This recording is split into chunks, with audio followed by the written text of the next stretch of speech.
We've been hosting Architecture Week for 6 years, so this is our 6th time doing the event, and we did stop over the pandemic, but it's so exciting to have students back working here in person in teams. Originally, it was just for our first semester students 5 weeks into the program, but our upper year students were jealous.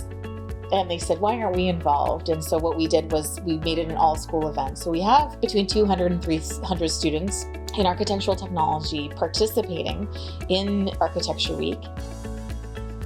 We had 2 events per day, starting Tuesday, Wednesday. So we had things like structural materials, they did CAD, they did math exercises.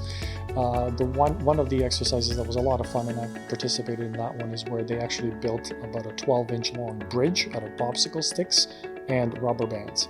And at the end of the day, we tested their bridges with how many bricks they would support, and we kind of crushed all of them. But it was a lot of fun. There was a lot of buzz in here because they were all hoping that their bridges would be the best. This event was an idea that kind of germinated in my mind about 30 years ago when I was in architecture school. My very first day of architecture school, we did an all-school charrette, and I was paired with a second-year student. We still remain friends, and we ended up winning the competition. I remember from my college days, some of my best friends are from college still, and I kind of tell these students the same thing. First few weeks, they're very shy, very introverted, and then we find once this event takes place, I mean, you can see they're spending many hours together, oftentimes working on the same model at the same time, literally like 5 sets of hands working on a model. So there's a lot of bonding that goes on, and we find that afterwards, they are not so shy, and the ones that are very introverted start to come out of their shell, which is really what we're trying to do with them. It was also a good opportunity for the first year students to mingle around and know each other, because it's sort of like an icebreaker session for them. I remember in my first year I didn't know what to do, I didn't know anybody, and then now I've met a few first year students, so I'll probably see them around and always say hi. We want the students to be part of a family in architectural technology so that they have resources amongst themselves. Mental health is such a tough thing, especially coming out of the pandemic for our students and our faculty and our staff, that we want to make sure that we feel like we're in a family here and that everyone at least has someone that they can be supported by or laugh with or go to if they have issues with their classwork. I am on my 3rd year as well.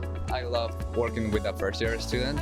I love her ideas, especially how she has a different point of view. Working with everybody in this week has been great. Having a little bit of different knowledge from different areas, different points of view was inspiring, I guess you could say.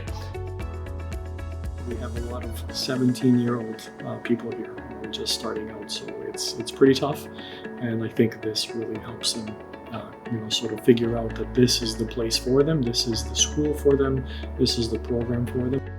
To me, it's always a success because they've come together as teammates. Hopefully by Friday they're friends. They've thought and they've discussed and they've talked about architecture, and that's the key thing that we want to do with our students, is have them talking about architecture. Whether you like a building or not, if you're talking about it, that's great for us. 3, 2, 1.